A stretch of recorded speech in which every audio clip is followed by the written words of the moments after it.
Comme chaque année, la célébration de la Journée mondiale de la culture africaine et afrodescendante porte un message. Et le message porté au cours de la célébration de cette troisième année, c'est préserver les cultures ancestrales afin de renforcer les transmissions intergénérationnelles. Les transmissions intergénérationnelles. Cela est un message fort, surtout en ce moment où le désir panafricain monte à travers les pays d'Afrique. Ce désir, non pas pour se venger des injustices de l'histoire, ce désir, c'est pour pousser et se générer des forces afin de transformer de manière profonde l'activité, les sociétés en Afrique dans le sens de l'égalité entre les peuples, le respect mutuel, la solidarité et le développement. Et cela concerne l'épanouissement des femmes, le développement personnel, la jeunesse, une jeunesse entreprenante et mondialisée actuellement, la jeunesse africaine.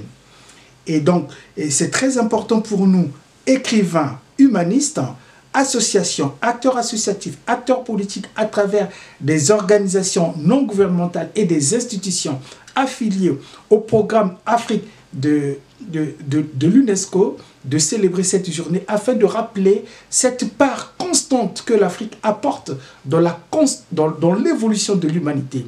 L'Afrique apporte la culture, son talent, son âme, sa douceur, sa capacité à supporter toutes les injustices et la misère. L'Afrique, c'est le berceau de l'humanité. L'Afrique, c'est encore elle qui supporte toutes les peines du monde. Et encore, elle donne des ressources pour l'évolution des sociétés à travers les consommations, les industries et bien d'autres secteurs.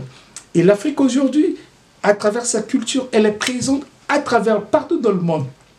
Du Cap au Caire, de Pretoria à Atlanta, l'Afrique est présente à travers sa culture, sa musique, ses cris et aussi ses brassages avec d'autres peuples. Où il y a l'Afrique, il y a la solidarité. Où il y a l'Afrique, il y a l'hospitalité. Où il y a l'Afrique, il y a le respect entre les peuples. Et cela est canalisé aujourd'hui à travers le panafricanisme qui n'appelle que à faciliter l'échange ou le transfert des compétences à travers des transmissions intergénérationnelles pour permettre à l'Afrique de résorber un peu son écart de développement vis-à-vis des pays du Nord.